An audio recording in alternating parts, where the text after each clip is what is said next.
Bonjour! Une nouvelle vidéo, et oui, cette fois-ci c'est pour faire le bilan sur les lectures du mois d'avril. Qu'est-ce que j'ai lu? Combien j'ai de livres? Est-ce que j'ai aimé, pas aimé? Y a-t-il des coups de cœur?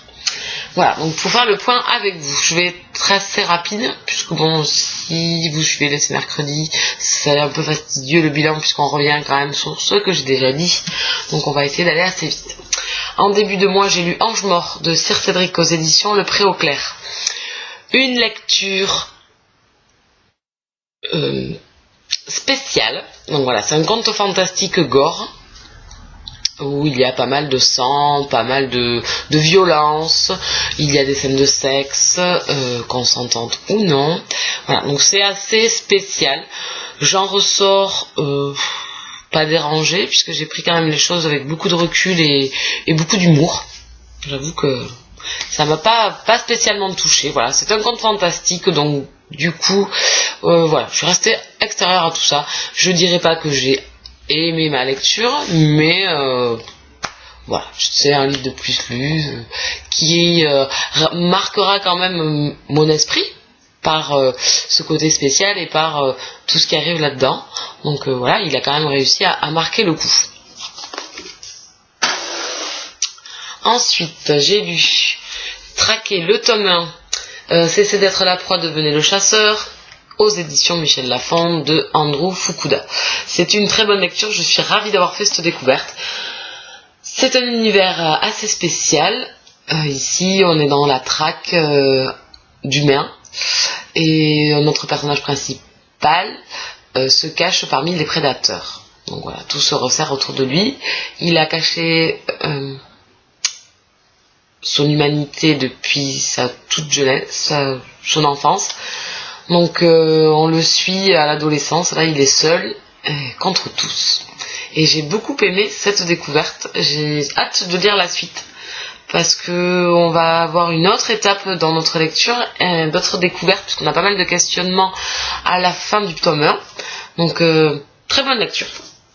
Ensuite j'ai lu pour le challenge mystère 2013 proposé par Froggy, j'ai lu une chiclite, c'était le thème du mois, donc j'ai lu Apocalyptique de Charlotte Marin aux éditions C'est Pocket, donc un tout petit livre, c'était très sympa, voilà. C'est léger, c'est drôle, notre héroïne, il lui arrive plein d'événements loufoques, donc c'était une très bonne lecture, j'ai passé un bon moment, voilà. Il restera peut-être pas gravé dans ma mémoire, mais voilà, il a fait son boulot, j'ai passé un bon moment.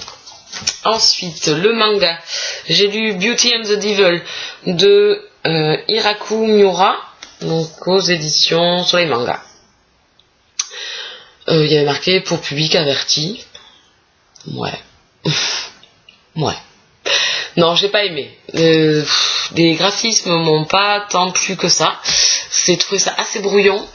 J'ai pas trouvé d'intérêt dans l'histoire. Donc en fait, c'est un jeune homme, un démon qui débarque sur Terre. Il casse un temple,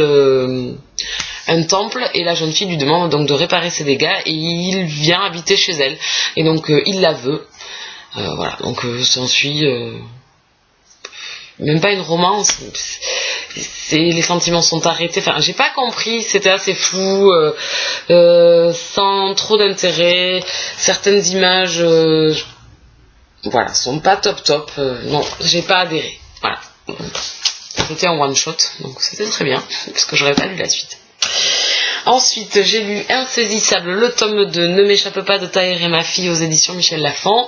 Donc encore une très bonne lecture, parce que l'auteur a une plume divine, parce qu'il y a plein de personnages dans son histoire, personnages principaux ou secondaires qui me plaisent énormément. Ici, pas de coup de cœur, parce que l'héroïne m'a tapé sur les nerfs. J'ai pas du tout apprécié Juliette dans ce tome 2, son double jeu, la façon qu'elle a de s'amouracher des hommes et de les faire souffrir. Voilà, je n'ai pas aimé le concept. Et par contre à côté il y a plein de choses que j'ai adorées, des personnages secondaires, voilà, même Warner m'a beaucoup plu dans ce tome là, on le trouve beaucoup plus humain, donc c'était une très bonne lecture et j'ai hâte bien sûr de lire le tome 3. Ensuite j'ai lu donc le tome 1 de la saga 50 Shades, 50 nuances de Grey de E.L. James aux éditions J.C. Lattès. Une bonne lecture dans l'ensemble, voilà, c'était sympa.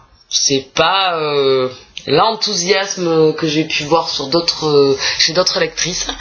Il y a énormément de répétitions, ça en devient saoulant et ça pèse dans la lecture, donc du coup ça nous enlève un peu de plaisir, et surtout la déesse intérieure de l'héroïne qui m'a agacée au plus haut point.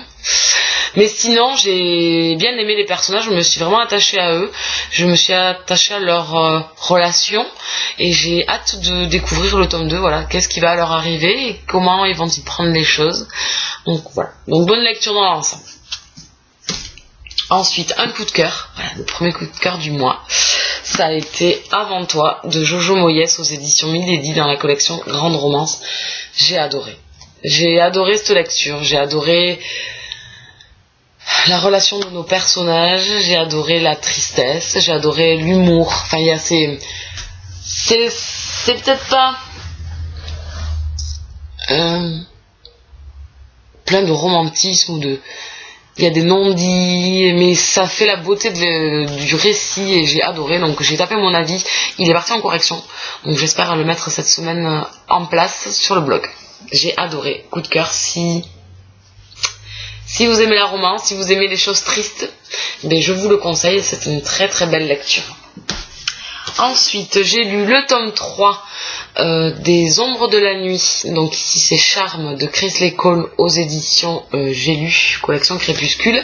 Donc très bonne lecture, j'ai encore passé un bon moment, j'avais lu les 2 premiers tomes, j'avais beaucoup aimé. Ici c'est encore un très bon moment. J'ai beaucoup aimé la relation de Bowen et de Mariquetta, et j'ai hâte de lire la suite pour les autres personnages que l'on nous a présentés, et j'ai hâte d'en découvrir d'autres et d'avoir une autre romance dans cette saga. Ensuite, j'ai lu sur ma liseuse, on voit pas très bien, Le fruit d'un amour impossible, donc le tome 2 de Angie L. Derricker aux éditions Sharon Kina.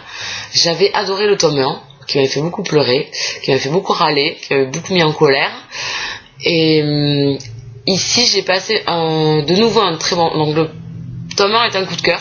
Ici, non, parce que j'ai détesté certains personnages et la façon de faire... de faire du mal et d'être égoïste et de pas savoir ce qu'on veut.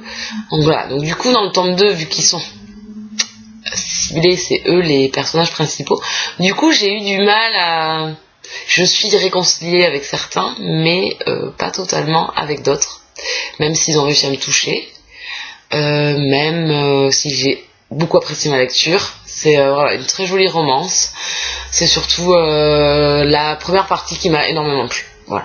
Donc ici j'ai encore passé un bon moment, mais c'est pas le coup de cœur cette fois-ci.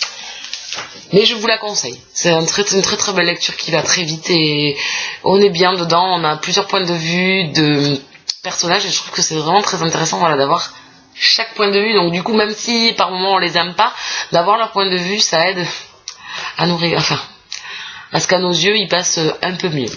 Ensuite, j'ai lu le tome 1 des Sœurs Charbré, Sans orgueil ni préjugés de Cassandra Ozomel aux éditions J'ai lu. Une très bonne lecture, c'était très sympa, les personnages ont du caractère, la romance est très sympathique, c'est léger, j'ai beaucoup aimé cette famille et j'ai hâte de lire la suite. Donc je vous le conseille, très sympathique.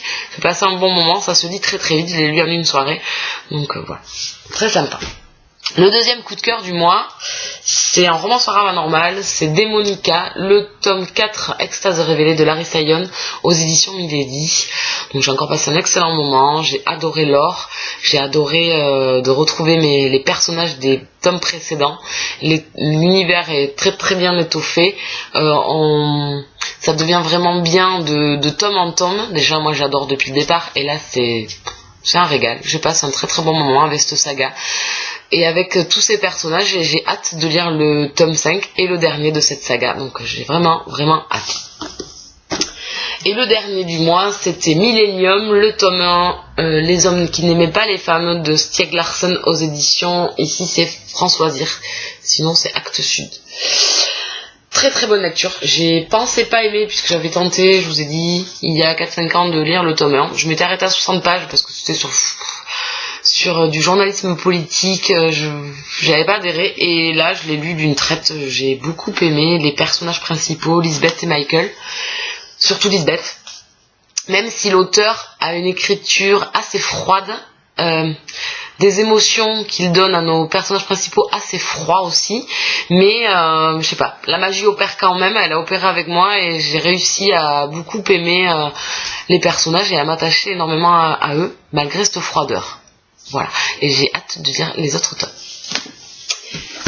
Et voilà, nous avons fini, donc j'ai dit que j'allais vite, ça fait 10 minutes quand même. Là, il est tombé, hop. Donc voilà, c'est fini pour ce petit rendez-vous bilan. Je vous souhaite un très bon mois de mai, de très très bonnes lectures. J'espère que vous allez bien vous régaler, j'espère que moi de mon côté également. Et je vous dis donc pour ce rendez-vous là, rendez-vous le mois prochain. Bonne fin de week-end et à très vite. Ciao ciao.